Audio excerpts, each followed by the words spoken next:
Yes, सो हम electrochemistry discuss कर रहे थे और लास्टली हमने डिफरेंट डिफरेंट पैरामीटर्स समझे थे कि भाई रेजिस्टिविटी क्या है, स्पेसिफिक रेजिस्टेंस क्या है, कंडक्टेंस क्या है, स्पेसिफिक कंडक्टेंस क्या है, उनके यूनिट्स वो कैसे डिनोट होते हैं, वो सब हमने डिस्कस किया था। और हमने क्यों डिस्कस किया था? क्योंकि हमें डिस्कस करना था कंडक्शन इन इलेक्ट्रोलाइट, मतलब कि कोई सॉल्यूशन गिवन है उसमें कैसे कंडक्शन होगा, मतलब इलेक्ट्रिसिटी और करंट कैसे सॉल्यूशंस में से पास होगा। तो मेटल में तो फ्री इलेक्ट्रॉन्स थे वो पास कर रहे थे, मेटल में जो सॉलिड्स है वो सॉलिड्स में क्या थे, फ्री इलेक्ट्रॉन्स थे। मेटल में सॉलिड इन द सेंस जो कंडक्टर थे उसमें फ्री इलेक्ट्रॉन्स थे, जो इंसुलेटर थे उसमें कुछ था ही नहीं तो उसमें करंट पास होगा नहीं। और जो सेमीकंडक्टर थे उसमें electrons, free electrons and holes होते हैं जो चार्ज कैरियर के तौर पे बिहेव करते हैं। लेकिन जो लिक्विड होते हैं, मतलब जो सॉल्यूशंस होते हैं, इलेक्ट्रोलाइट होते हैं, उसमें कौन चार्ज कैरियर है? तो उसमें चार्ज कैरियर है ions. Okay, different different ions, जो भी मिनरल्स और जो भी सॉल्ट का हमारा सॉल्यूशन है, जो भी सॉल्यूट हमने डाला हुआ है, एज वेल एज सॉल्वेंट। तो कल हमने डिस्कस किया था कि अगर इलेक्ट्रॉनिक एंड आयोनिक दोनों कंडक्टेंस के बारे में हमने डिस्कस किया था कि electronic conductance as well as ionic conductance. Okay, तो इलेक्ट्रॉनिक्स मतलब ड्यू टू दी इलेक्ट्रॉन्स जो मेटल में देखने को मिलता है, और आयनिक मतलब लिक्विड वाला। डन? ओके, इतना हमने डिस्कस किया था और टर्मिनोलॉजीज हमने ये सारी डिस्कस की थी कल।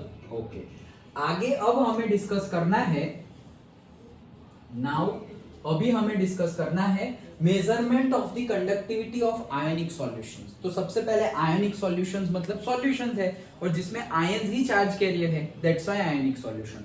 तो इसमें क्या मेजर करना है? इसमें मेजर करना है कंडक्टिविटी। कंडक्टिविटी किससे डिनोट होती है? जी के। Okay, conductance G and conductivity के। Yes, okay, so we know that अभी हमें क्या करना है, हमें कंडक्टिविटी मेजर करनी है, यही हमारा एक्सपेरिमेंट है। ओके, चलो, यही हमारा गोल है। We know that accurate measurement of an unknown resistance can be performed on a Wheatstone bridge. तो जो व्हिस्टन ब्रिज है, हमें हमारा चैप्टर फिजिक्स में चल ही रहा है करंट इलेक्ट्रिसिटी, उसमें भी हम समझेंगे व्हिस्टन ब्रिज। तो व्हिस्टन ब्रिज से क्या होगा कि कोई एक अननोन है, अभी हम समझेंगे आएगा, तो एक अननोन रेजिस्टेंस को हम नोन कर सकते हैं, मतलब जान सकते हैं। मतलब कोई रेजिस्टेंस है, मतलब कोई इंस्ट्रूमेंट है जिसका रेजिस्टेंस हमें नहीं पता, तो उसमें टोटल 4 रेजिस्टेंस होते हैं, 4 में से 3 हमें नोन होते हैं और एक अननोन होता है। तो हमें वो अननोन जो है वो पता चल जाएगा कि ये अननोन का रेजिस्टेंस होगा 10 ओम, 20 ओम, 1 ओम, 2 ओम, ऐसा पता चल जाएगा। तो दैट प्रॉपर जो पूरा का पूरा कंस्ट्रक्शन है, जो डिवाइस है, वही है व्हिस्टन ब्रिज। तो वही बोल रहे हैं कि व्हिस्टन ब्रिज की हेल्प से हम अननोन रेजिस्टेंस पता कर सकते हैं। However, for measuring the resistance of an ionic solution we face 2 problems. तो आयनिक सॉल्यूशंस के देखो, अभी हम रेजिस्टेंस पे क्यों आ गए? क्योंकि हमें फाइंड क्या करना है, कंडक्टिविटी। तो हम डायरेक्टली कंडक्टिविटी फाइंड ना करके सबसे पहले हम क्या फाइंड कर रहे हैं, रेजिस्टेंस। क्योंकि रेजिस्टेंस जितना ज्यादा होगा उतनी ही कंडक्टिविटी कम होगी। यस, ओके, और रेजिस्टेंस जितना कम होगा उतनी कंडक्टिविटी ज्यादा होगी। तो हम पहले रेजिस्टेंस फाइंड कर रहे हैं। तो बोल रहे हैं कि अगर हम सॉल्यूशंस लिए, आयनिक सॉल्यूशंस लिए जिसमें आयंस चार्ज कैरियर है, तो आयनिक सॉल्यूशंस में अगर हमें कंडक्टिविटी फाइंड करनी है तो सबसे पहले हम रेजिस्टेंस फाइंड करेंगे। लेकिन ये रेजिस्टेंस फाइंड करने के लिए 2 प्रॉब्लम है। क्या प्रॉब्लम है? Firstly, passing direct current DC changes the composition of the solution. कि जैसे ही हम करंट पास करेंगे, क्योंकि हमें करंट पास तो करना पड़ेगा ना, तब पता चलेगा कि रेजिस्टेंस कितना है। तो जैसे ही हमने करंट पास करेंगे, तो अगर डीसी करंट पास किया हमने, तो सॉल्यूशन का कंपोजिशन ही चेंज हो जाएगा। जैसे हमने पढ़ा था कि डैनियल सेल में कंपोजिशन चेंज हो जाता है। क्यों? क्योंकि जैसे Zn+2 ऐड होता जाएगा और यहाँ पर Cu+2 कम होता जाएगा, मतलब कंपोजिशन जो हो रहा है, स्ट्रक्चर जो है उनका, वो क्या हो जा रहा है, चेंज हो जा रहा है। वैसे ही यहाँ पर डीसी करंट अप्लाई करने से कंपोजिशन ऑफ द सॉल्यूशन क्या हो जाएगा, चेंज हो जाएगा। तो ये तो प्रॉब्लम है, हमें चेंज नहीं करना है, तो ये पहली प्रॉब्लम हो गई। Secondly, a solution can not be connected to a bridge like a metallic wire or the other the solid conductor। दूसरा प्रॉब्लम क्या है? दूसरा प्रॉब्लम ये है कि जैसे कि अगर हमने बोला कि चार रेजिस्टेंस है, उसमें 3 नोन है और एक अननोन है। सपोज मान लो कि ये डिवाइस है और इसका रेजिस्टेंस कितना है मुझे नहीं पता, तो 3 नोन है, वो 3 के साथ में ऐसे चौथे को कनेक्ट कर दूंगा तो मुझे इसका भी पता चल जाएगा। लेकिन ये तो एक डिवाइस है, उसको मैंने वो 3 के साथ कनेक्ट कर दिया। ये सॉल्यूशन, ये पानी, ये लिक्विड को कैसे ये 3 के साथ कनेक्ट करूं? ये लिक्विड कोई डिवाइस थोड़ी है। ओके, ये तो डिवाइस है, तो मैंने एक एंड लगा दिया यहाँ पर, एक एंड लगा दिया यहाँ पर, तो वो कनेक्ट कर सकता हूं मैं दूसरे 3 रेजिस्टेंस के साथ। ये सॉल्यूशंस को कहां कनेक्ट करूं मैं? तो ये दूसरा प्रॉब्लम। 2 प्रॉब्लम है। किस चीज में 2 प्रॉब्लम है? सॉल्यूशंस जो है उसका रेजिस्टेंस फाइंड करने के लिए 2 प्रॉब्लम है। फिर से कौन कौन से 2 प्रॉब्लम, ये पूछा जाता है, दैट्स व्हाई रिपीटिंग। कौन से 2 प्रॉब्लम है? पहला, अगर हम डीसी सोर्स अप्लाई करेंगे तो सॉल्यूशन का कंपोजिशन ही चेंज हो जाएगा, so that is the problem, हमें कंपोजिशन चेंज नहीं करना। दूसरा क्या है? पहला क्या है कि डीसी सोर्स हम अप्लाई करेंगे तो कंपोजिशन ही चेंज हो जाएगा। और दूसरा प्रॉब्लम क्या है कि वेस्टर्न ब्रिज की मदद से हम अननोन रेजिस्टेंस फाइंड तो कर सकते हैं, लेकिन ये सॉल्यूशन का रेजिस्टेंस फाइंड करने के लिए ये डिवाइस थोड़ी है कि इसको मैंने ऐसे 2-3 रेजिस्टेंस है उसके साथ मैंने क्या ऊपर पानी डाल दिया, ऐसे वो सॉल्यूशन ऊपर डाल दिया, ऐसे उसको थोड़ी कैसे कनेक्ट करें। ओके, तो वो सॉल्यूशंस को सर्किट में कैसे कनेक्ट करें, that is the second problem. Okay, अब वो उसको ओवरकम करना है। चलो, तो ये दोनों प्रॉब्लम को ओवरकम करते हैं। The first difficulty is resolved by using an alternating current source of power। तो पहला जो हमारा प्रॉब्लम था, डीसी करंट अप्लाई करने से सॉल्यूशंस का कंपोजिशन चेंज हो रहा था, तो वो सॉल्व हो गया। कैसे? एसी करंट अप्लाई कर दो, अल्टरनेटिंग करंट अप्लाई करेंगे तो वो अभी कंपोजिशन सॉल्यूशन का चेंज हो रहा नहीं है। तो दैट्स इट, पहला तो हमें ओवरकम कर लिया। The second problem is solved by using a specifically designed vessel called the conductivity cell. तो अब ये पर्टिकुलर डिजाइन्ड सेल है और डिवाइस है जिसको हम क्या बोलते हैं? Conductivity cell. दूसरा प्रॉब्लम क्या था? दूसरा प्रॉब्लम ये था कि सॉल्यूशन को वो 3 रेजिस्टेंस के साथ कैसे जोड़े सो दैट हमें इसका रेजिस्टेंस पता चले। किसका रेजिस्टेंस? सॉल्यूशन के रेजिस्टेंस कितना है वो पता चले। तो वो तो हमें पता नहीं है, लेकिन ये प्रॉब्लम को ओवरकम हम कर सकते हैं कैसे? एक दूसरा डिवाइस यूज करके। कौन सा डिवाइस? Conductivity cell. ये क्या है ये अभी हम समझेंगे। तो दूसरा डिवाइस है हमारा conductivity cell, specially designed vessel. एक वेसल है, एक कंटेनर है वेसल मतलब, जिसको हम कंडक्टिविटी सेल बोलते हैं। It is available in several designs and 2 simple ones are shown. तो डिफरेंट डिजाइन्स होती है। 2 एकदम सिंपल डिजाइन जो है वो यहाँ पर दिखाई गई है। एक ये वाली डिजाइन है, तो देखो ये पूरी की पूरी वेसल है। ये रहा एक हमारा इलेक्ट्रोड जिसको प्लेटिनाइज्ड किया गया है, मतलब प्लेटिनम का कवर लगा दिया गया है। ओके, और यहाँ पर दूसरा इलेक्ट्रोड, उसको भी प्लेटिनम का कवर लगा दिया गया है और दोनों इलेक्ट्रोड को वायर से कनेक्ट कर दिया गया है। ये हो गया हमारा एक, और दूसरा भी वैसा ही है, थोड़ा बहुत ऑलमोस्ट। यहाँ पे हमने जो सॉल्यूशन भरना है हमें वो भर दिया, और यहाँ पर कनेक्टिंग वायर्स यहाँ पे लगाए हुए हैं और प्लेटिनाइज्ड प्लेटिनम के इलेक्ट्रोड है। तो यहाँ पर भी 2 इलेक्ट्रोड है जिसको प्लेटिनम से हमने क्या कर दिया गया है? कवर कर दिया गया है। कवर इन द सेंस एक बाहरी एक लेयर बना दिया गया है, दैट्स इट। ओके, जैसे वो काजू कतरी में कैसे बना देते हैं सिल्वर का लेयर, ओके वैसे ही। ओके, चलो, सो दोनों प्रॉब्लम थे, दोनों प्रॉब्लम सॉल्व हो गए। हमारा एम क्या था? हमारा एम था कंडक्टिविटी फाइंड करना।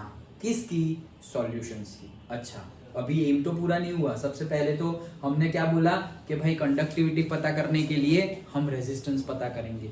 ओके, चलो ठीक है, तो रेजिस्टेंस पता करने के लिए हम वेस्टर्न ब्रिज यूज करेंगे। अच्छा ठीक है, लेकिन वेस्टर्न ब्रिज यूज करेंगे तो यहाँ पर 2 प्रॉब्लम हो जाएगी। कौन सी problem?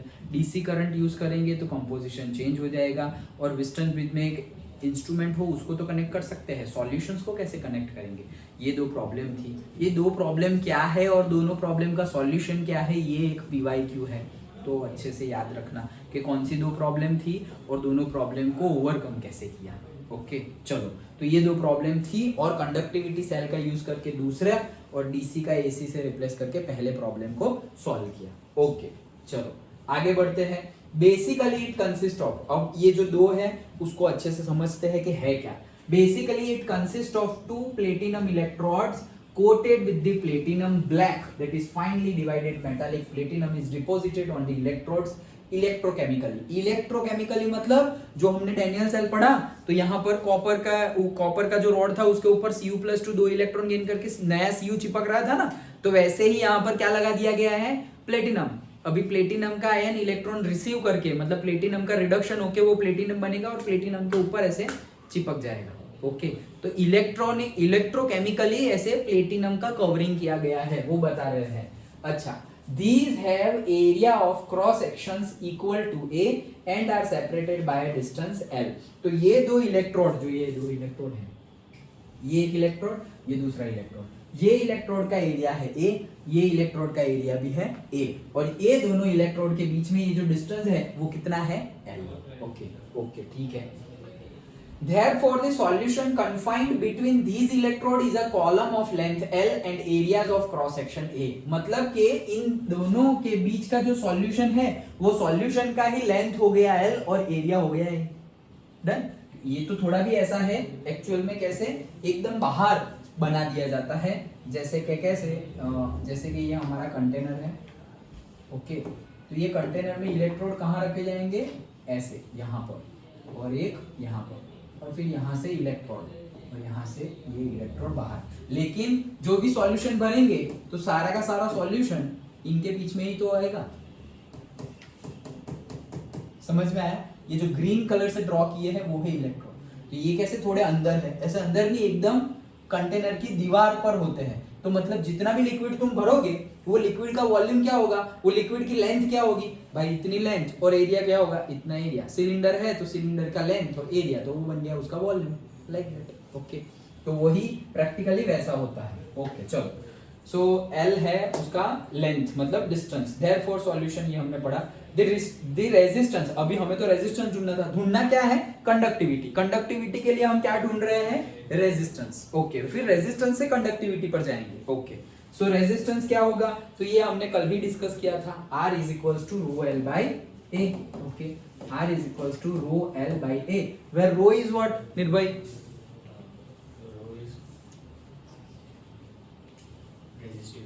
Very good. Okay, rho is the resistivity. अच्छा, चलो, और कोई दूसरा नाम रो का,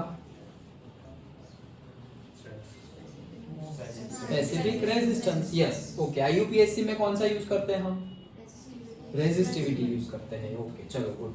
हाँ, so the resistance of such column of solution is then given by the equation R is equals to rho L by A and L upon के ए। ये कहां से आया, क्योंकि हमने लिखा हुआ था 1 by rho is equals to K, याद आया, R is equals to rho L by A है, तो हमने क्या लिखा था, हमने तो ऐसे लिखा था G is equals to 1 by R, और R is equals to rho L by A, ऐसे लिखा था ना। ओके, और ये 1 by rho को क्या लिखा था, K, तो G is equals to क्या आया, K A by L, काल, ऐसे याद रख लो। Okay, K A and divided by L, काल।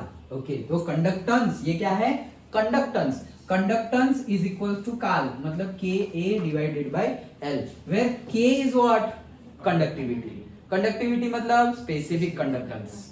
ओके, तो अभी तो कंडक्टिविटी को ही स्पेसिफिक कंडक्टेंस नहीं, लेकिन मतलब स्पेसिफिक कंडक्टेंस और कंडक्टिविटी दोनों सेम ही है, और हम बोलते क्या है, कंडक्टिविटी। ओके, चलो, तो ये हमने लिया हुआ था, तो ये हमने लिया हुआ है, तो वहां से हमने लिया था क्या, कि where K is equals to 1 by rho, तो वही वैल्यू हमने यहाँ पुट की, रो की वैल्यू पुट की 1 बाय K, तो रो की वैल्यू पुट की 1 बाय K, तो L डिवाइडेड बाय KA। समझ में आया, L डिवाइड बाय KA समझ में आया। अब ये K को ऊपर ले जाओ, ये K को ऊपर ले जाएंगे तो क्या होगा, RK is equals to L by A, ऐसा ही होगा ना। डन, समझ में आ गया। ये K को ऊपर ले जाएंगे तो क्या हो जाएगा, RK is equals to L by A। ये एक बहुत ही न्यूमेरिकल में यूजफुल हो वो फॉर्मूला है, तो याद रख लेना, RK is equals to L by A, वैसे बार बार 5 बार बोलो तो याद रह जाएगा। RK is equals to L by A। ये L बाय A जो है उसको बोलते हैं सेल कांस्टेंट। क्या बोलते हैं, cell constant. Okay, L by A को, कौन सा सेल कांस्टेंट, RK को। Okay, RK is equals to cell constant, वैसे ही याद रखना, RK is equals to cell constant, RK is equals to cell constant. Okay, चलो बढ़े आगे। न्यूमेरिकल में यूजफुल रहेगा ये फॉर्मूला। हाँ चलो, so the quantity L by A is called cell constant denoted by the symbol G star. तो देखो सिंबल कैसे सेम जैसे कर रहे हैं, कंफ्यूज ना हो जाना। सेल कांस्टेंट मतलब क्या, L by A which is equals to RK। Okay, RK is equals to cell constant, जिसको डिनोट किया जाता है G स्टार से। Yes, it depends on the distance. अभी ये किसके ऊपर डिपेंडेंट है, अरे बोला तो ये L और A है तो उसके ऊपर डिपेंडेंट। तो डिस्टेंस बिटवीन द इलेक्ट्रोड्स मतलब L and the area of the cross section and has the dimension of the, dimension क्या होगा, तो लेंथ है और एरिया है, तो लेंथ इनवर्स होगा। क्यों, लेंथ को मान लो मीटर में और एरिया को मान लो मीटर स्क्वायर में, तो एक एक मीटर कट गया, दूसरा मीटर बाकी रहा, वो मीटर ऊपर आएगा तो इनवर्स हो जाएगा। देयरफॉर मीटर इनवर्स और length inverse. Okay, and can be calculated if we know the L and A। तो सेल कांस्टेंट पता कर सकते हैं जब हमारे पास L और A हो। तब कैसे पता कर सकते हैं, अरे L by A करके, L by A कर दिया तो हमें सेल कांस्टेंट मिल गया। वही चीज बता रहे हैं। Measurement of L and A is not only, हाँ अभी ये दोनों पता करना है। सेल कांस्टेंट अगर पता करना है हमें तो L और A पता करना पड़ेगा, लेकिन यहां पर नहीं प्रॉब्लम, क्या, measurement of L and A is not only inconvenient but also the unreliable। तो L देखो, ये लेंथ, ये जो हमारा कंटेनर था, ओके, वो कंडक्टिव कंटेनर मतलब कंडक्टिविटी सेल, तो ये जो कंडक्टिविटी सेल था उसमें दोनों इलेक्ट्रोड थे प्लेटिनम कवर वाले, उनके बीच की लेंथ, तो भाई ये तो थोड़ा खिसक गया तो लेंथ भी खिसक गई। इलेक्ट्रोड थोड़ा आगे आ गया तो लेंथ छोटी हो गई, इलेक्ट्रोड थोड़ा और पीछे हो गया तो लेंथ बड़ी हो गई। तो ये तो भाई इनकन्वीनियंट है और हर बार मतलब एरर के चांसेस फुल है। तो इनकन्वीनियंट भी है और अनरिलायबल भी है। पहले बात तो इनकन्वीनियंट, अंदर कैसे मेजर करें यार हर बार, ओके, तो इनकन्वीनियंट हो गया। एंड अनरिलायबल, इसके ऊपर हम रिलाई नहीं कर सकते, मतलब ट्रस्ट नहीं कर सकते, कभी सही होगा कभी गलत होगा, मोस्ट प्रोबेबल केस में थोड़ी बहुत एरर तो रहेगी ही। ओके, तो फिर क्या करें, तो आगे बढ़ते हैं। The cell constant is usually determined by measuring the resistance of the cell containing a solution whose, फिर से हाँ ध्यान से देखो, सेल कांस्टेंट निकालना है, क्या निकालना है, सेल कांस्टेंट मतलब RK मतलब L by A। अच्छा, cell constant is usually determined by measuring the resistance of the cell containing a solution whose conductivity is already known. मतलब RK कैसे पता करेंगे हम, तो हम ऐसा कर सकते हैं कि कोई K, जैसे RK पता करना क्या है, इनकन्वीनियंट है एंड अनरिलायबल भी है। ओके, क्यों RK पता करना क्यों इनकन्वीनियंट और अनरिलायबल है, क्योंकि L और A पता करना डिफिकल्ट है। चलो A तो मान लो कि हमने जब डिजाइन किया तभी मेजर कर लिया, लेकिन L तो अंदर घूमती फिरती रहेगी ना, लेंथ तो चेंज हो जाएगी, बढ़ेगी कम होगी, कुछ भी हो सकता है। ओके, कितना दूर रखा हुआ है उसके ऊपर डिपेंडेंट है, तो इनकन्वीनियंट एंड अनरिलायबल है। तो अब क्या करें, तो अगर किसी तरह से हमें K पता चल जाए, क्या पता चल जाए, K पता चल जाए मतलब कंडक्टिविटी पता चल जाए, ओके, तो हम पता कर सकते हैं। कैसे, देखो, तो देखो वही चीज बताया है। The cell constant is usually determined by measuring the resistance of the cell. क्या पता किया, resistance of the cell containing a solution whose conductivity is already known. मतलब कोई हमारे पास सॉल्यूशन है जिसकी कंडक्टिविटी ऑलरेडी नोन है। अगर कोई सॉल्यूशन है जिसकी कंडक्टिविटी, जैसे कि 1 मोलर KCl का सॉल्यूशन है, कितना, 1 मोलर KCl का सॉल्यूशन, हमें पता है कि इसकी कंडक्टिविटी K इतनी ही होगी, फिक्स्ड है, पता है पहले से। तो अगर K तुम्हें पहले से पता है तो R से मल्टीप्लाई कर लो, K पता है तो R से मल्टीप्लाई कर लो, तो RK की जो वैल्यू आएगी वही है हमारा सेल कांस्टेंट।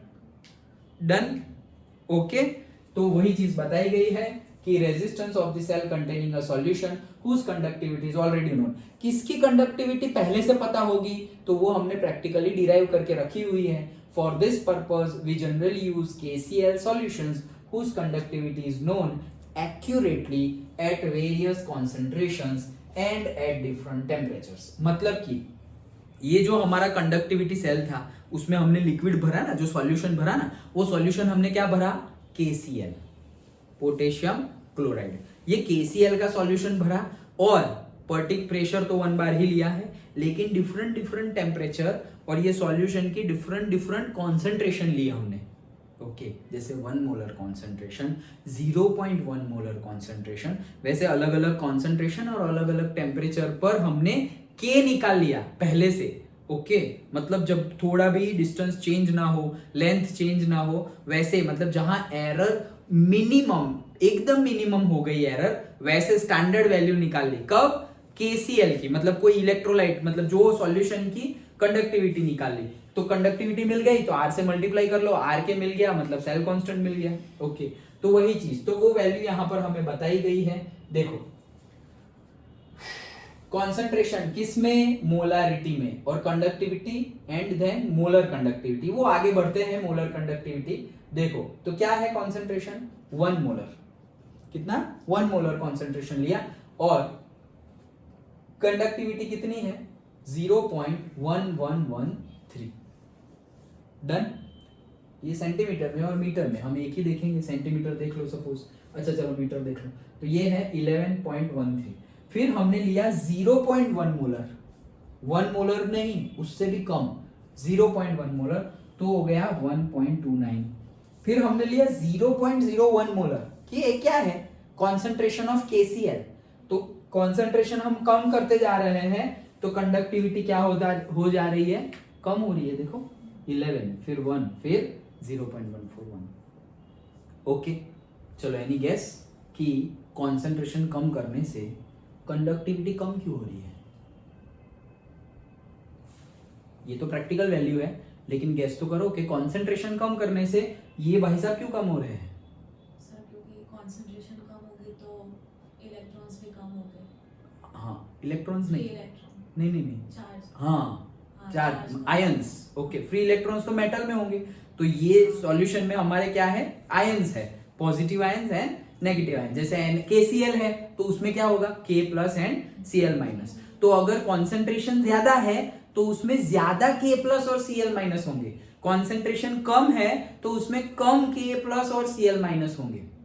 ओके तो जितने चार्जेस, जितने आयंस ज्यादा, उतना इजी ट्रांसफर हो जाएगा, उतनी कंडक्टिविटी ज्यादा, और जितने चार्जेस कम, आयंस कम, उतना डिफिकल्ट हो जाएगा कंडक्टिविटी, मतलब कंडक्टिविटी की वैल्यू लो आ जाएगी। डन। चलो एक और गेस, सपोज हमारे पास 1 मोलर KCl का सॉल्यूशन है और हमारी कंडक्टिविटी 11.13 आ गई, उसमें मैंने 1 मोलर है, 1 मोलर मतलब मोल पर लीटर, वही है 1 मोलर, उसमें मैंने 1 लीटर पानी और डाल दिया। क्या किया? ध्यान से सुनना, 1 लीटर पानी और डाल दिया तो क्या उसकी कंडक्टिविटी बढ़ेगी, कम होगी, या उतनी ही रहेगी? ये PYQ है।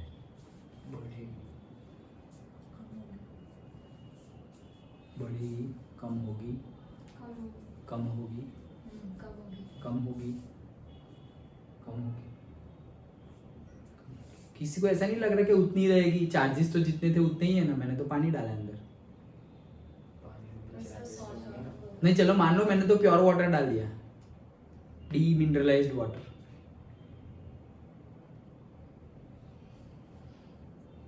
मतलब उनमें मिनरल नहीं है, पानी में मिनरल नहीं है, तो वाटर डाल दूंगा तो क्या होगा? उतना ही रहेगा।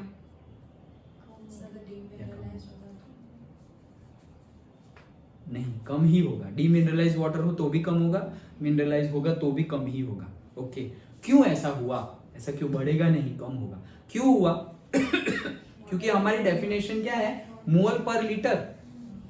तो 1 लीटर में इतना मोल, तो अब तो तुमने 1 लीटर पानी और डाल दिया तो 2 लीटर हो गए, तो एक्चुअली तुमने मोल पर लीटर है, अब तुम नीचे वाला लीटर और बढ़ाओगे तो मोल्स तो कम हो गए, मतलब तुम्हारे आयंस, सपोज 20 आयंस पास हो रहे थे तो अब तो 20 नहीं 10 ही पास होंगे, क्योंकि पहले 1 लीटर में, सपोज पहले 1 लीटर में मोल थे, 1 लीटर में सपोज 20 आयंस थे, अभी 2 लीटर में 20 आयंस है।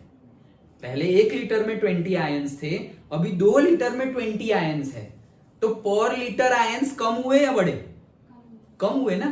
पहले पर लीटर 20 थे और अभी 2 लीटर में 20, मतलब 1 लीटर में 10 हो गए, तो पर लीटर तो कम हो गए, तो पर लीटर कम हो गए मतलब आयंस कम हो गए, तो कंडक्टिविटी भी कम हो जाएगी। डन। हाँ अगर डीमिनरलाइज्ड होगा तो फिर उसे पास होने में क्या प्रॉब्लम होगा? मतलब जितना हो रहा था तब अब भी उतना ही नहीं होगा? नहीं, पास होने में प्रॉब्लम तो नहीं होगी, लेकिन आयंस कम हो गए ना। जैसे हमने क्या किया, हमने सॉल्यूशंस को डाइल्यूट कर दिया। जैसे उसका कॉन्सेंट्रेशन था 1 मोलर और अब 1 मोलर नहीं रहेगा, कम हो जाएगा, 0.5 मोलर हो जाएगा। तो हम अगर मोलर कॉन्सेंट्रेशन बढ़ाएंगे या कॉन्सेंट्रेशन कम, जैसे अभी इसके पहले ही तुम लोगों ने आंसर दिया कि कॉन्सेंट्रेशन बढ़ाएंगे तो कंडक्टिविटी बढ़ेगी, और कॉन्सेंट्रेशन कम करेंगे, कॉन्सेंट्रेशन बढ़ाया, कॉन्सेंट्रेशन कम किया, कंडक्टिविटी कम हुई, कॉन्सेंट्रेशन बढ़ाया, कंडक्टिविटी बढ़ी। तो पानी डालना भी वही हुआ ना, कॉन्सेंट्रेशन बढ़ाना और कम करना। तो जैसे ही हमने पानी डाल दिया मतलब वो डाइल्यूट हो गया, डाइल्यूट हो गया मतलब कॉन्सेंट्रेशन कम हो गया, कॉन्सेंट्रेशन कम हो गया मतलब कि कंडक्टिविटी कम हो गई। डन। तो ऐसे घुमा फिरा के क्वेश्चंस पूछेंगे, कंसेप्ट तो वही लगेगा। डन। ओके चलो, तो हम ये तो हमने सिर्फ ऑब्जर्व किया, यहाँ पे कोई वैल्यू याद नहीं रखनी, लेकिन वैल्यू नहीं याद रखनी, कंसेप्ट याद रखना है कि क्या हो रहा है। ओके चलो आगे बढ़ते हैं। KCl सॉल्यूशंस ये हमने पढ़ लिया, and at different temperatures, temperature भी अलग अलग है। ओके ठीक है। The cell constant G star, cell constant G star मतलब हमारे केस में तो क्या RK। ओके तो cell constant RK G star is given by the equation L/K that is equal to RK। Okay चलो ठीक है आगे बढ़ते हैं। आगे so once the cell constant is determined, अब हमने सेल कांस्टेंट तो फाइंड कर लिया। देखो हमारी प्रॉब्लम धीरे धीरे नई नई प्रॉब्लम आई, हम ओवरकम करते गए। सबसे पहले अभी वो रिवीजन बाद में करेंगे, लेकिन अभी लास्ट में हमने क्या ढूंढा, सेल कांस्टेंट ढूंढ लिया, मतलब RK ढूंढ लिया। डन। ओके चलो, तो once the cell constant is determined we can use it for measuring the resistance और कंडक्टिविटी ऑफ एनी सॉल्यूशन। अगर हमारे पास सेल कांस्टेंट आ गया तो हम रेजिस्टेंस ढूंढ सकते हैं और कंडक्टिविटी ढूंढ सकते हैं।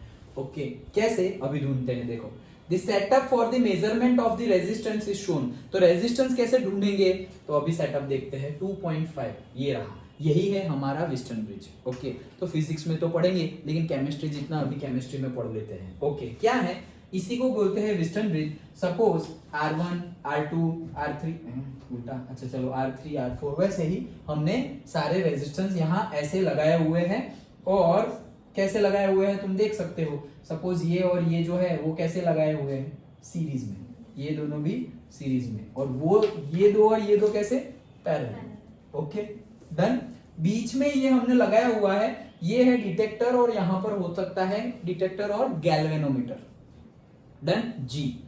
क्या वर्क, कैसे वर्क करता है वो बताता हूं। जैसे कि हमने ये ले लिया, यहाँ पे हमने बैटरी अप्लाई की हुई है। सपोज R4 नोन है, R3 नोन है, R1 भी नोन है, लेकिन वो वेरिएबल रेजिस्टेंस है। ओके अभी तुम्हें 12th में करवाएंगे फिजिक्स में प्रैक्टिकल, तो ऐसे ऐसे रेजिस्टर्स, ओके वो रेजिस्टर्स बोल रहा हूँ, रियोस्टेट, तो वो रियोस्टेट को ऐसे हम चेंज करेंगे ना, इतना होता है, फिर तुम ऐसे आगे पीछे ले जाओगे तो रेजिस्टेंस वहां बढ़ेगा या कम होगा। अभी करवाएंगे, 11th में नहीं करवाया होगा तो अभी तो करवाएंगे, ही करवाना ही पड़ेगा। ओके तो वो रियोस्टेट है, वो रियो क्या हुआ, वो रियोस्टेट है, तो वो क्या है, वेरिएबल रेजिस्टेंस। ओके अच्छा चलो बाद में बात करेंगे प्रैक्टिकल्स के बारे में। तो वो है वेरिएबल रेजिस्टेंस, मतलब रेजिस्टेंस हम चेंज कर सके। ओके तो ये नोन था, ये नोन था, ये वेरिएबल था लेकिन नोन था क्योंकि हमने ही वेरी किया हुआ है। अच्छा जो अननोन है वो क्या है, ये, और यही क्या है, कंडक्टिविटी सेल, यही क्या है, कंडक्टिविटी सेल। तो ये इसका तो हमें पता करना है रेजिस्टेंस, तो उसको हमने यहां जोड़ दिया। अब क्या होगा, अब करेंगे कैसे, तो ऐसा होगा क्या, R2 into R3 is equals to R4 into R1। Okay chemistry में अभी तो डायरेक्टली याद रख लो, फिजिक्स में हम डायरेक्टली देखेंगे उसका प्रूव और कैसे होता है, क्या है जो भी है। तो क्या होता है R2 into R3, ये कब होगा, ये कब होगा, पहले से R2 into R3 नहीं होगा। क्या होगा कि ये वेरिएबल है ना, ये दोनों वैल्यू तो फिक्स्ड है, इसकी वैल्यू, इसकी भी अभी जो भी हो फिक्स ही होगी, जो हमें पता करनी है, अभी नोन नहीं है लेकिन होगी तो फिक्स ना। जैसे 10 ओम है लेकिन हमें नहीं पता, हमें तो 10 ओम है वैसा पता करना है। अच्छा ठीक है, ये वेरिएबल है, इसको मैं वेरी कर रहा हूँ। जैसे कि अभी कोई वैल्यू है यहाँ पे, ये मैं यहाँ से घुमाऊंगा, ये बढ़ा रहा हूँ, बढ़ा रहा हूँ, बढ़ा रहा हूँ, बढ़ा रहा हूँ। जैसे जैसे मैं यहाँ पे रियोस्टेट को वेरी कर रहा हूँ, मतलब रेजिस्टेंस बढ़ा रहा हूँ या कम कर रहा हूँ, व्हाटएवर जो चेंज कर रहा हूँ, उसके अकॉर्डिंगली यहाँ गैल्वेनोमीटर में रीडिंग लिखे हुए होंगे। तो वो रीडिंग 0 के पास आते जाएंगे, यहाँ बीच में 0 होगा सपोज, तो वो रीडिंग 0 के पास आएगा, पास आएगा। अभी मैं यहाँ पे बढ़ा रहा हूँ, बढ़ा रहा हूँ, बढ़ा रहा हूँ, रीडिंग 0 के पास आएगा। जो रीडिंग पर ये 0 हो जाए, मतलब रियोस्टेट में बढ़ा रहा था और जैसे ही एक नया थोड़ा बढ़ा है और ये एग्जैक्टली जीरो हो गया, एग्जैक्टली जीरो। तो जब एग्जैक्टली जीरो हो गया तब ये विस्टन ब्रिज इक्विलिब्रियम पे पहुंच गया। Done, okay. तो अब ये रेजिस्टेंस भी कांस्टेंट हो गया, अब उन्हें चेंज करना है। जब ये जीरो हो गया अब कोई चेंज नहीं करना है, तो ये सब कुछ फिक्स्ड। अब ये जीरो हो गया, अब ये भी चेंज नहीं होगा, ये भी फिक्स नहीं था, अननोन था लेकिन फिक्स था। अब करना है हमें R3 इंटू R2 और करना है R4 इंटू R1। 3 नोन है, एक अननोन है, जो अननोन है R2 वो मिल जाएगा। डन, समझ में आया? तो ऐसे पता करते हैं अननोन रेजिस्टेंस। अच्छा देखो जो लिखा हुआ है वो भी पढ़ते हैं। Once the cell constant is determined, we use it for measuring the resistance or conductivity of any solutions. The setup देख लिया हमने। The consist of two resistance R3 and R4, variable resistance R1 and conductivity cell having the unknown resistance R2.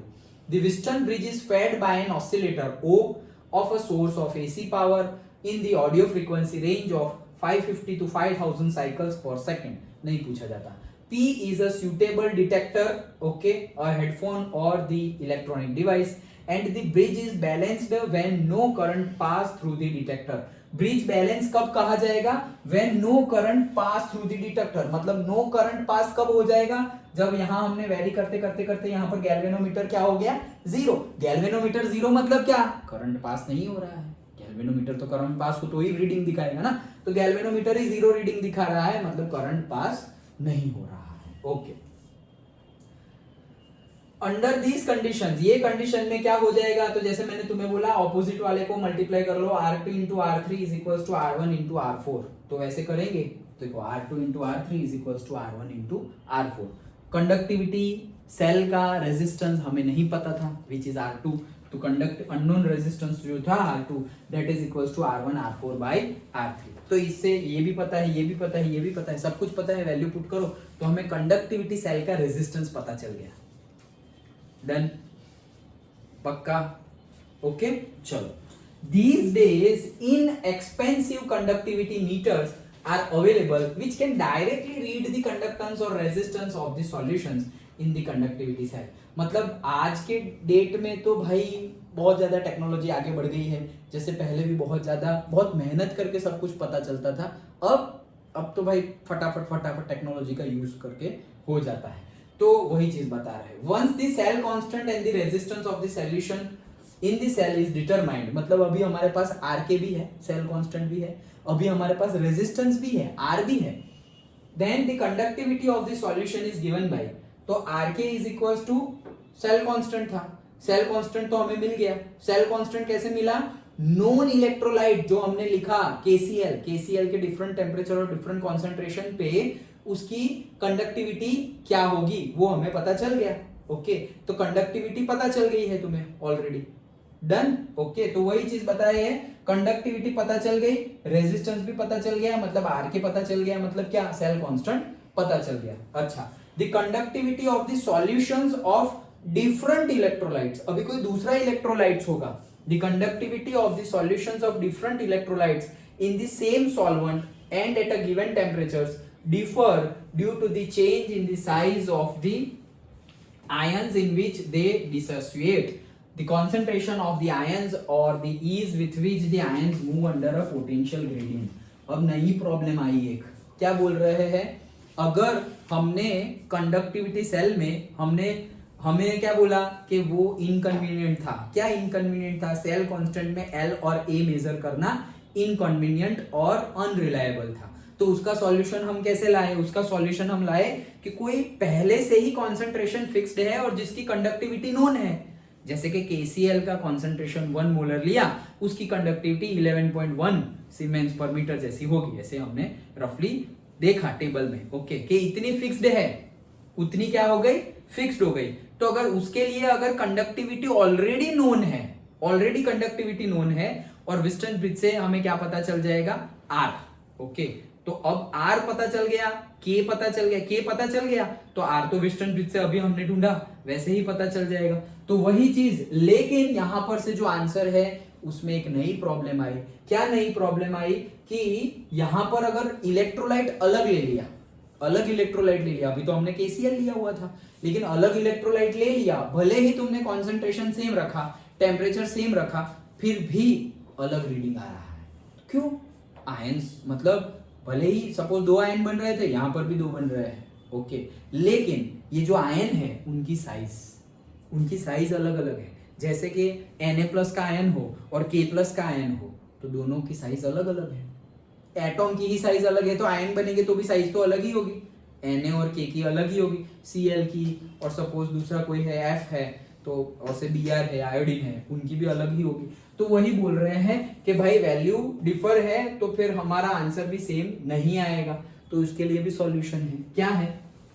It therefore becomes necessary to define physically more meaningful quantity called molar conductivity। तो अभी और meaningful terminology हम लाए, molar conductivity denoted by the, इसको lambda बोलते हैं। Lambda हम वो जो उल्टा वाई ड्रॉ करते हैं वैसे, ऐसे झोपड़ी है और नीचे m, ओके, सो लैम्बडा डन। ये लैम्बडा क्या है? मोलर। अभी तक क्या था? कंडक्टिविटी। अब कंडक्टिविटी क्या हो जाएगी? Molar conductivity. मोलर कंडक्टिविटी मतलब क्या? एक फिक्स्ड मोलर कॉन्सेंट्रेशन ही रहेगा। जैसे अभी हमने KCl लिया था तो उसका डिफरेंट कॉन्सेंट्रेशन लिया था, 1 मोलर, 0.1 मोलर, 0.01 मोलर, वैसे। लेकिन अब मोलर कंडक्टिविटी तो मोलर ही है ना भाई। मोलर मतलब क्या? मोल पर लीटर, फिक्स्ड हो गया। तो मोलर कंडक्टिविटी जिसको लैम्बडा से डिनोट करेंगे, it is related to the conductivity of the solution और बाय द इक्वेशन। तो मोलर कंडक्टिविटी लैम्बडा m मतलब क्या? K जो है वो तो है ही, मतलब कि conductivity divided by the C मतलब हमारा कॉन्सेंट्रेशन, जितना भी हो। अब फर्क नहीं पड़ता 1 मोलर, 2 मोलर, 10 मोलर, जितना लेना हो उतना ले लो। क्यों?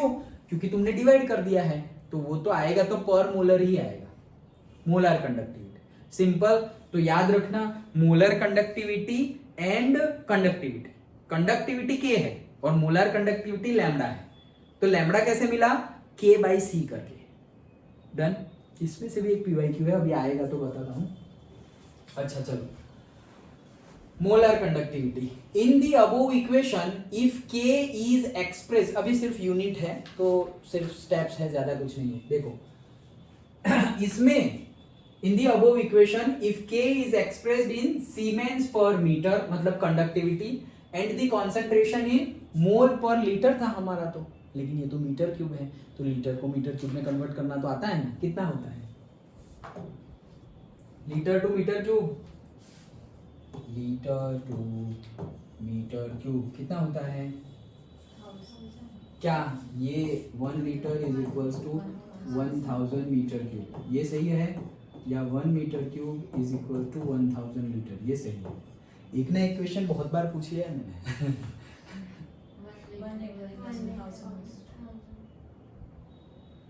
पक्का? कितनों का है फर्स्ट आंसर और कितनों का है सेकंड आंसर? फर्स्ट आंसर,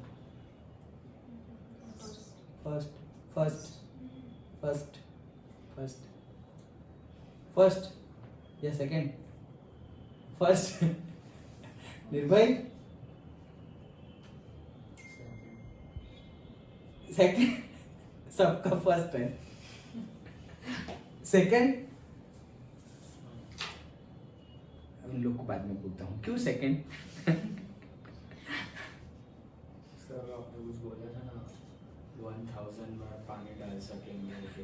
हाँ बात तो सही है, सेकंड सही है, ओके। मैंने कितनी बार एग्जांपल दिया था, 1 मीटर क्यूब का बॉक्स बना लो, ऐसे बताया था ना कि 1 metre cube length, 1 metre cube width और 1 मीटर क्यूब हाइट, एक बॉक्स बना दिया हमने। 1 metre cube length, 1 metre cube width and 1 metre cube height, तो एक बॉक्स बन गया। ये जो बॉक्स बना उसमें तुम्हारी जो बॉटल है 1 लीटर की, उसको 1000 टाइम डालोगे तब पूरा बॉक्स भर जाएगा। तो सिर्फ 1 मीटर मतलब कितना? यहां से लेकर के अप्रोक्सीमेटली यहां तक का 1 मीटर है। 3 फीट इन द सेंस, ये फीट नहीं, फुट तुम्हारी स्केल होती है ना 30 सेंटीमीटर की, वो तो 3 टाइम्स वो स्केल होगी तब जाके अप्रोक्सीमेटली, एग्जैक्ट तो नहीं, उससे भी ज्यादा होता है, अप्रोक्सीमेटली 1 मीटर होगा। तो मान लो कि 30 सेंटीमीटर 1, 30 सेंटीमीटर 2 और 30 सेंटीमीटर 3, इतना होता है 1 मीटर। तो 1 मीटर ये लेंथ हो गई, फिर वैसे ही 1 मीटर हाइट हो गई और 1 मीटर ऐसे विड्थ हो गई, तो ये एक पूरा बॉक्स बन गया। इसमें 1000 टाइम्स तुम्हारी बॉटल्स डालेंगे पानी की, तब जाके इतना बॉक्स पानी से भर पाएगा। वैसे याद रखवाया था, तो अभी याद रखना ये okay 1 metre cube is equals to 1000 litre. Done. Okay चलो यहां से क्वेश्चन ऐसे घुमा फिरा के यूनिट कन्वर्जन का क्वेश्चन आता है, यूनिट कन्वर्जन का। अच्छा तो आगे बढ़ते हैं। क्या बोल रहे हैं, कॉन्सेंट्रेशन किसमें है, मोल पर मीटर क्यूब में है, मोल पर मीटर क्यूब। जैसे यहां पर था मोल पर लीटर, तो लीटर का मीटर क्यूब में करना हो तो 1 मीटर क्यूब का तो 1000 लीटर है, तो 1 लीटर का कितना हो जाएगा 10⁻³ मीटर क्यूब हो जाएगा। समझ में आया? 1 मीटर क्यूब का 1000, ये सही है, अभी वो वाला भूल जाओ, सब गया, यहाँ तो अंडू भी नहीं है। अच्छा 1 metre cube is equals to 1000 litre, ये है, तो ये 1000 को नीचे भेज दो, तो ये आ गया 1/1000 इज इक्वल्स टू, ये नीचे भेज दिया तो यहाँ 1 बचा। ओके मतलब कि 1 लीटर इज इक्वल्स टू, ये 1000 को ऊपर ले जाओ, सो 10⁻³ मीटर क्यूब, ऐसा हो गया। डन। तो 1 litre is equals to 10⁻³ metre cube. Okay so वो यहाँ पे कन्वर्जन किया है, तो देखो मोल पर लीटर था तो मोल पर m⁻³ हो गया, मतलब 1 मीटर 2 मीटर 3 मीटर। ओके पर मीटर है, पर मीटर। ओके लेकिन पर नहीं लिखा है इसलिए ऊपर लिखा है तो इनवर्स में लिखा हुआ है। डन। अच्छा then the units of lambda are in siemens metre square per mole. Okay per mole, it may be noted that 1 mole per metre cube, तो 1 मोल पर मीटर क्यूब, ये पर बोल रहा हूं तो फिर m-3 नहीं बोलेंगे, पर बोलो या फिर -3 इनवर्स वाला बोलो, इनवर्स -3 ऐसे। Okay so 1 mole per metre cube कितना होगा 1000 इंटू मोलारिटी। ये कहां से लिख दिया, अरे यहीं से लिखा है और कुछ नहीं। ओके क्या बोल रहे हैं कि it may be noted that 1 मोल, इसका यूनिट क्या होगा पहले ये देखो, इसका यूनिट क्या होगा, तो कंडक्टिविटी का यूनिट और कॉन्सेंट्रेशन का यूनिट, दैट्स इट। तुम्हारा कंडक्टिविटी का यूनिट था सपोज S पर से मीटर स्क्वायर, और यहाँ तुम्हारा कॉन्सेंट्रेशन का यूनिट क्या था मोल पर लीटर। डन। लेकिन लीटर को हमने किस में बोला है, मीटर क्यूब में, तो वो कितना है 1 litre is equals to 10⁻³ metre cube. तो मैं लीटर की जगह क्या लिख रहा हूँ, मीटर क्यूब लग रहा हूँ, लेकिन यहाँ पर 10⁻³ है, तो मैं यहाँ 10⁻³ है ना, तो नीचे भेजूंगा तो 10⁻³ हो जाएगा, तो ये किसका हुआ लैम्बडा का हो गया। ओके अब क्या पूछ रहे हैं, मोल पर मीटर क्यूब, तो मोल पर मीटर क्यूब इसकी बात कर रहे हैं, मोल पर मीटर क्यूब, तो मोल पर मीटर क्यूब निकालने के लिए 1000 ऊपर चला जाएगा। Okay mole per metre cube, suppose ये मोल इधर और मीटर क्यूब इधर, तो देखो मोल और मीटर क्यूब, तो वो आ गया 1000 litre per metre cube into molarity mole per litre, and hence ये सारा हम अभी फिर से करेंगे, एंड हेंस लैम्बडा क्या आ गया हमारा, के हमने लिया है किसमें, सीमेंस पर मीटर लो या सेंटीमीटर जो भी लो, तो सीमेंस पर सेंटीमीटर लिया है उन्होंने, 1000 ये क्या है 1000 litre per metre cube and molarity. Done. ये 1000 लीटर पर मीटर क्यूब वो क्यों आया, क्योंकि हमने कन्वर्ट किया है, that's why. Okay so into molarity that is mole per litre. ये कहां से कहां कन्वर्ट किया, तो देखो ये सेंटीमीटर था और यहां पर तुमने मतलब प्रॉपर यूनिट क्या था मीटर, ऐसा यूनिट तो क्या है मीटर, लेकिन जनरली हम सेंटीमीटर भी लिखते हैं, तो वो पूरा कन्वर्जन किया और वो आ गया 1000। If we use siemens per centimetre as the units for K and mole per centimetre cube the units of concentration, then the units of lambda are Siemens centimeter square per mole and it can be calculated by using the equation। तो ये भी हमारा आ जाएगा कैसे, conductivity को लिया हमने siemens per centimetre और मोलारिटी को हमने लिया है मोल पर लीटर, और यहां पर क्या है 1000 सेंटीमीटर क्यूब पर लीटर। डन। ओके तो कंडक्टिविटी का यूनिट जैसे जैसे हम डिफरेंट यूनिट लेंगे वैसे वैसे हमारे लैम्बडा के भी डिफरेंट यूनिट आएंगे। अदरवाइज कुछ भी याद ना रखना हो, सिर्फ इतना ही याद रखो, lambda is equals to k/c। Lambda का यूनिट लाना है, के का यूनिट रखो, वो मीटर में रखोगे तो लैम्बडा में भी मीटर आएगा, वो सेंटीमीटर में रखोगे लैम्बडा में सेंटीमीटर आएगा। कॉन्सेंट्रेशन मोल पर लीटर, चेंज नहीं करना, रहने दो, मोल पर लीटर में ही रहने दो। लेकिन लीटर में ये लोग नहीं रहने दे रहे हैं, ये लोग किस में लिख रहे हैं, मीटर क्यूब और सेंटीमीटर क्यूब में। तो लीटर को मीटर क्यूब में कैसे कन्वर्ट करते हैं वो हमने अभी डिस्कस किया। Okay, 1 litre is equals to 10⁻³ metre cube. 1 litre is equals to 10⁻³ metre cube. अभी मीटर क्यूब को सेंटीमीटर क्यूब में कन्वर्ट करना हो तो, मीटर क्यूब को सेंटीमीटर क्यूब में कन्वर्ट करना हो तो क्या करेंगे, मल्टीप्लाई करेंगे या डिवाइड करेंगे, पहले वो बताओ। मल्टीप्लाई करेंगे, यस। ओके, तो अगर हमारे पास है 1 litre is equal to 10⁻³ metre cube, तो किससे मल्टीप्लाई करें, 10⁻³ तो है ही, तो और मल्टीप्लाई किससे करें, हमें कन्वर्ट किस में करना है, सेंटीमीटर क्यूब में।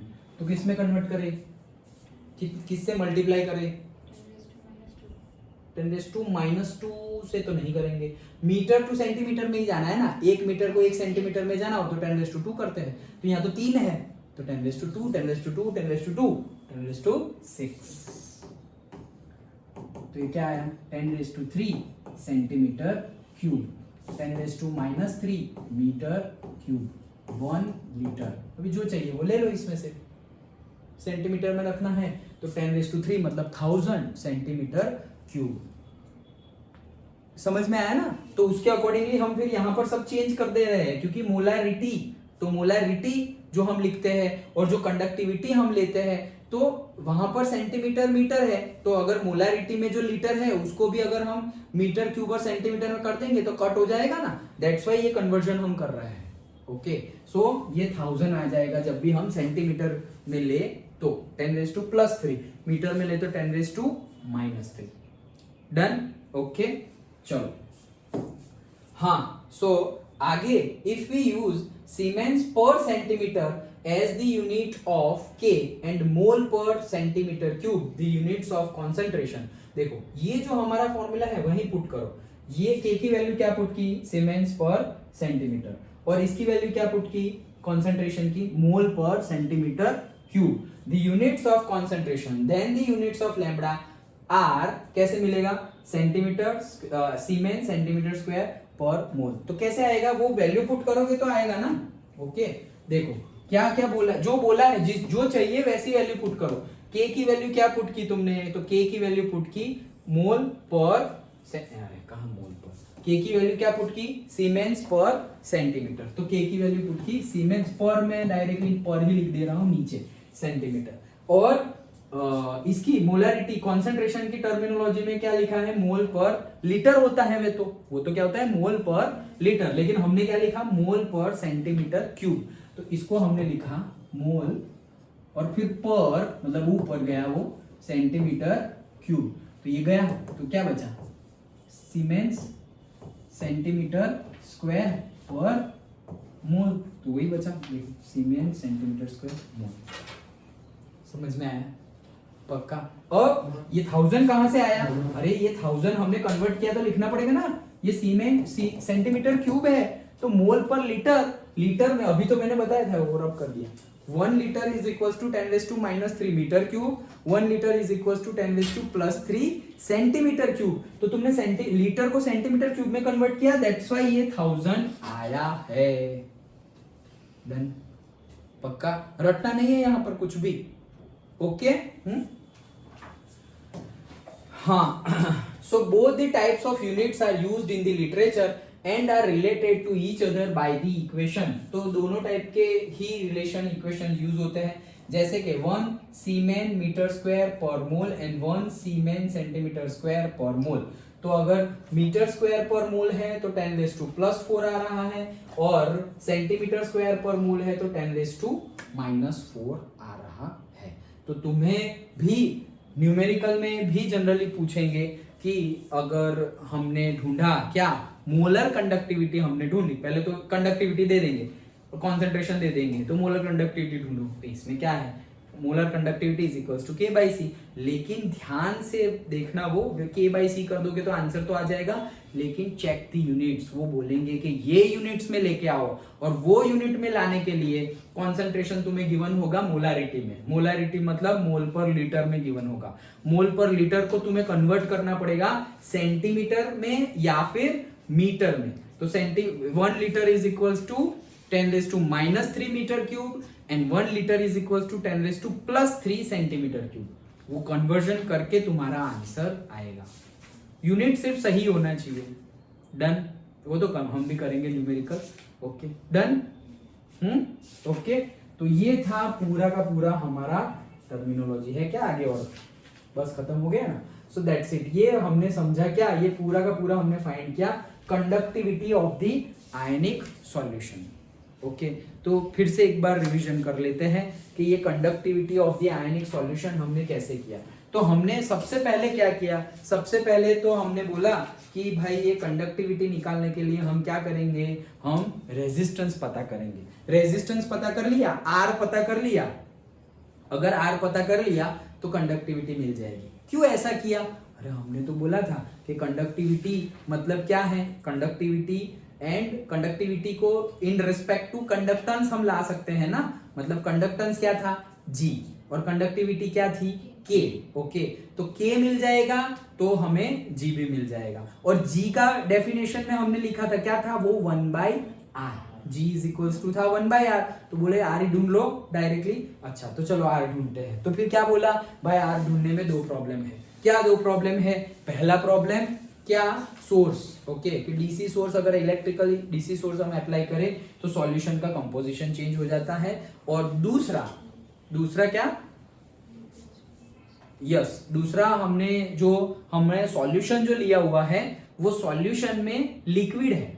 ओके, वो सॉल्यूशन में क्या है, लिक्विड है। तो कोई इंस्ट्रूमेंट्स हो तो उसको तो डायरेक्टली हम रेजिस्टेंस मेजर कर लेंगे, लेकिन लिक्विड का कैसे मेजर करेंगे, वो दो प्रॉब्लम थी। तो पहला कैसे हमने प्रॉब्लम सॉल्व किया कि भाई डीसी की जगह एसी सोर्स ले लो तो कंपोजिशन चेंज होगा नहीं। ये दो प्रॉब्लम थे ना। और दूसरा जो है वो दूसरे के लिए क्या किया, तो दूसरे के लिए हमने कंडक्टिविटी सेल यूज किया।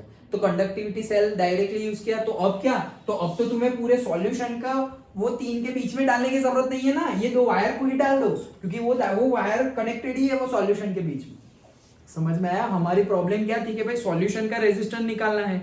तो सॉल्यूशन का रेजिस्टेंस कैसे निकाले, सॉल्यूशन को कैसे कनेक्ट करें? तो फिर हमने बोला ये कंडक्टिविटी सेल बनाओ, कंडक्टिविटी सेल में सॉल्यूशंस भर दो। तो फिर ये दो वायर के बीच में जो रेजिस्टेंस आएगा वही किसका रेजिस्टेंस होगा, सॉल्यूशंस का, क्योंकि वो वायर्स कहां कनेक्टेड है, सॉल्यूशन के साथ कनेक्टेड है। समझ में आ गया? तो हमने कंडक्टिविटी सेल का यूज किया तो हमारा सेकंड प्रॉब्लम भी सॉल्व हो गया। अब कंडक्टिविटी सेल में क्या होता है वो हमने थोड़ा डिस्कस किया कि दो प्लेटिनम के इलेक्ट्रोड होते हैं, प्लेटिनम के ही इलेक्ट्रोड होते हैं, ब्लैक प्लेटिनम फाइनर प्लेटिनम से कोटेड किए हुए। अच्छा, फिर उनको ऐसे कनेक्ट कर दिया गया है। तो इन दोनों के इलेक्ट्रोड के बीच में लेंथ है L और उनका एरिया है A। ओके, तो इनका लेंथ है L और इनका एरिया है A। तो R इज इक्वल्स टू तो रो L बाई A होता है। देयरफॉर जो रो है उसको हम लिख सकते हैं 1/K। वो K ऊपर चला जाएगा R के साथ, तो RK इज इक्वल्स टू हो जाएगा L बाई A। ये RK is equals to L by A इसी को बोलते हैं हम सेल कांस्टेंट, जिसको हमने डिनोट किया G स्टार से। डन। ओके, तो ये हमने बोला कि भाई हाँ अब तो तुम्हारा हो जाएगा। कैसे हो जाएगा, क्योंकि L बाई A को मेजर कर लो, L को मेजर कर लो और A को मेजर कर लो। हमने ही तो बनाया है कंडक्टिविटी सेल, तो हो जाएगा। लेकिन वहां पर भी नई प्रॉब्लम आ गई। क्या नई प्रॉब्लम आ गई कि ये जो L और A को मेजर तो कर सकते हैं, कोई बात नहीं है, लेकिन ये जो रिजल्ट है ना मेजर किया हुआ, वहां पे एरर ज्यादा है। पहली बात तो वो इनकन्वीनियंट है वो लेंथ मेजर करना, अंदर थोड़ी जैसे स्केल घुसाएंगे कंडक्टिविटी सेल के अंदर। ओके, तो थोड़ा बहुत इनकन्वीनियंट है और अनरिलायबल है, एरर ज्यादा आती है। ओके, सो अब क्या करें, तो L बाई A को तो डायरेक्टली मेजर नहीं कर सकते। अच्छा, डायरेक्टली मेजर नहीं कर सकते तो फिर उल्टा करो। उल्टा क्या, L बाई A मेजर नहीं कर रहे, हम R के मेजर करेंगे। अच्छा, तो R के मेजर करें तो R कैसे मेजर करें, रेजिस्टेंस विस्टन ब्रिज की हेल्प से मेजर कर लो। तो विस्टन ब्रिज की हेल्प से ये दोनों वायर है, वही वायर को as a fourth resistance connect कर दो। तो फोर्थ रेजिस्टेंस कनेक्ट कर दिया तो होगा क्या, एक यहाँ पर है सपोज R1, यहाँ पर है R2, यहाँ पर है R3, यहाँ पर है R4 और R4 की जगह हमारा अननोन रेजिस्टेंस, R3 की जगह पर वेरिएबल रेजिस्टेंस। तो अब जब हमारा गैल्वेनोमीटर 0 रीडिंग दिखाए तब हम ये जो हमारा वेरिएबल रेजिस्टेंस है जिसको हमने R3 बोला है, उन्होंने जो नंबर दिया हो हमने क्या बोला R1, R2, R3 और R4 ऐसे बोला। तो ये जो R3 वेरिएबल रेजिस्टेंस है उसकी जो वैल्यू पे गैल्वेनोमीटर 0 हो जाए तो वो न्यूट्रल हो गया, अब करंट पास हो रहा नहीं है, वेस्टर्न ब्रिज में से करंट पास नहीं हो रहा है। तो इस केस में जब इतना हो गया तब क्या करना है, तो ये R1 R2, ये R2 into R4 that is equal to R1 into R3। तो अननोन कौन सा था, R4। तो R4 इज इक्वल टू, तुम्हें मिल जाएगा वो जो फॉर्मूला है R1 R2 और R3 नोन है, तो वहां से R4 मिल गया, R4 मिल गया और फिर K पता चल जाएगा तो फिर काम हो गया हमारा, क्या R इंटू K कर देंगे तो हमारा सेल कांस्टेंट मिल जाएगा। लेकिन फिर नहीं और प्रॉब्लम, ये जो K है वो K क्या ले, K कंडक्टिविटी, तो K हम जिसका नोन हो वही ले लेते हैं। तो सपोज हमने ले लिया KCl का सॉल्यूशन, डिफरेंट टेम्परेचर्स और डिफरेंट कॉन्सेंट्रेशन पे उसकी वैल्यू कांस्टेंट ही रहती है, ओके, चेंज नहीं होती है। प्रैक्टिकली पता करके हमने पूरा का पूरा टेबल बनाया हुआ है कि भाई 1 मोलर कॉन्सेंट्रेशन होगा तो कंडक्टिविटी आ गई 1.11.1 और लाइक दैट, ओके। फिर 0.1 मोलर होगा तो ये, फिर 0.01 मोलर होगा तो ये, ऐसा हमें सबके लिए पता चल गया। तो अब तो बोलो, अब तो हमें R भी पता चल गया, अब तो हमें K भी पता चल गया, तो R और K पता चल गया तो सेल कांस्टेंट पता हो गया, चलो सब सॉल्यूशन हो गया। लेकिन यहाँ पर नहीं, एक वापस प्रॉब्लम, क्या प्रॉब्लम, ये जो K है वो K मिलेगा तो सही, लेकिन KCl के लिए था ना, ये तो KCl के लिए था। अगर इलेक्ट्रोलाइट अलग हो तो आयन की साइज चेंज हो जाएगी, और अगर आयन की साइज चेंज हो गई तो भी कंडक्टिविटी के ऊपर इफेक्ट होगी, क्योंकि कल ही हमने डिस्कस किया था कि आयन की साइज, आयन के नेचर उस सब के ऊपर डिपेंडेंट है।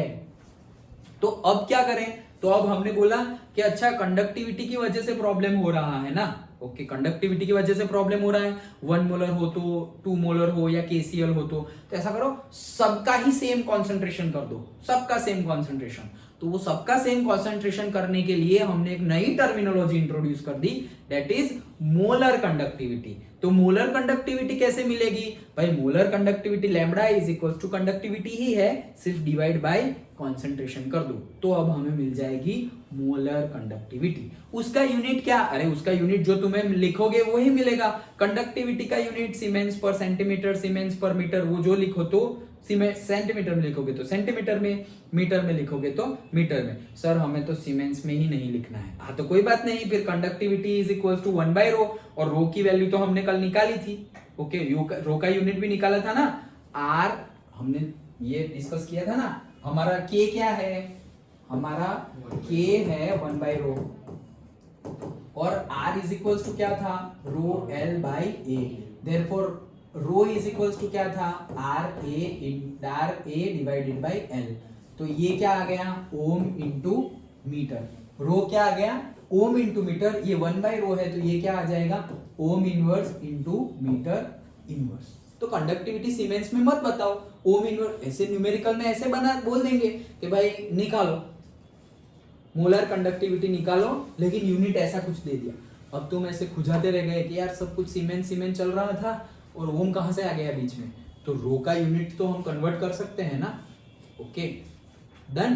तो कंडक्टिविटी डायरेक्टली हमने सीमेंस पर सेंटीमीटर मीटर में गिवन है, लेकिन कंडक्टिविटी के रिलेशन के साथ तो ओम भी आता है उसमें, तो वो ओम के रिलेशन में भी है।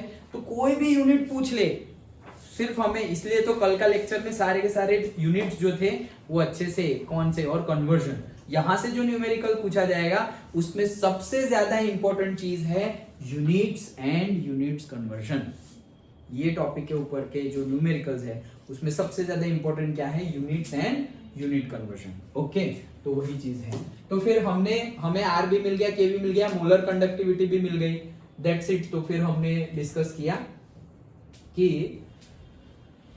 पूरा का पूरा हमें सेल कांस्टेंट मिल गया, डिफरेंट यूनिट यूज करेंगे तो हमें डिफरेंट मोलर कंडक्टिविटी मिलेगी। जैसे कि मोलर कंडक्टिविटी हमें मीटर स्क्वायर में भी मिल रही है और मोलर कंडक्टिविटी हमें सेंटीमीटर स्क्वायर में भी मिल रही है। डन, पक्का, तो मुझे PYQ बताना था, वो तो आया ही नहीं, तो सुनो ध्यान से। ओके, और एक PYQ बहुत ज्यादा पूछा जाता है, वो क्या कि ये जो मैंने तुम्हें पूछा था वो कि ये क्या खोल दिया, अच्छा चलो इसमें ही कर देते हैं। ओके, नेक्स्ट खोल दिया। ओके, तो कहने का मीनिंग, अच्छा चलो ना यही कर देते हैं। क्या PYQ पूछा जाता है? PYQ ये पूछा जाता है कि कौन, अभी तो मैंने तुम्हें एक PYQ तो पूछ लिया, क्या कि अगर कॉन्सेंट्रेशन बढ़ाएंगे, ये तो हमें टेबल से पता चला, कॉन्सेंट्रेशन बढ़ाएंगे तो कंडक्टिविटी क्या होगी? बढ़ेगी, यस। और कॉन्सेंट्रेशन कम करेंगे तो कंडक्टिविटी क्या हो जाएगी?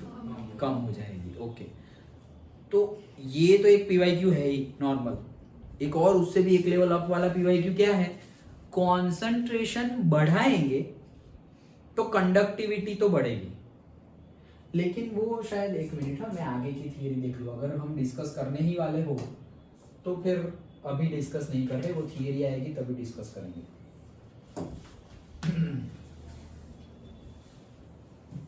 तो फिर आगे हमारा क्या है? Variation of conductivity and molar conductivity with the concentration. So हाँ यस, इसमें आएगा, तो इसके टाइम पे ही हम PYQ डिस्कस कर लेंगे। क्या बोल रहे हैं? देखो next topic, variation of conductivity, conductivity change होगी, एंड मोलर कंडक्टिविटी वो भी चेंज होगी विथ कॉन्सेंट्रेशन। तो अभी तो हमने डिस्कस किया कि कॉन्सेंट्रेशन बढ़ेगा तो कंडक्टिविटी क्या हो जाएगी? बढ़ेगी, और कॉन्सेंट्रेशन कम होगा तो कंडक्टिविटी कम हो जाएगी। और मोलर कंडक्टिविटी का फॉर्मूला देखो, molar conductivity is equal to K/C। तो तुम कॉन्सेंट्रेशन बढ़ा रहे हो तो K बढ़ रहा है, और अगर K बढ़ रहा है तो मोलर कंडक्टिविटी बढ़ रही है। लेकिन मोलर कंडक्टिविटी के फॉर्मूला में ही C है नीचे। ओके, तो वहां से थोड़ा देखना है, वो हम देखेंगे जब ये थियरी डिस्कस करेंगे तब। लेकिन ये वाली थियरी जो मेजरमेंट करना था हमें, measurement of the conductivity of the ionic solution, ये समझ में आ गया पक्का। इसमें से जितने मतलब लास्टली जो हमने देखा उसमें से यूनिट्स और यूनिट कन्वर्जन के ऊपर ध्यान देना, वहां से न्यूमेरिकल अच्छे से ध्यान देना है। पहले थियरी में पूछा जाए कि भाई प्रॉब्लम क्या थी, 2 प्रॉब्लम, उसको ओवरकम कैसे किया, वो पूछा जाएगा। ओके, सेल कांस्टेंट तुम डायरेक्टली फाइंड नहीं कर सकते, तो वो प्रॉब्लम कैसे सॉल्व किया। Okay done. तो ये सब PYQ इसमें से आए हुए हैं।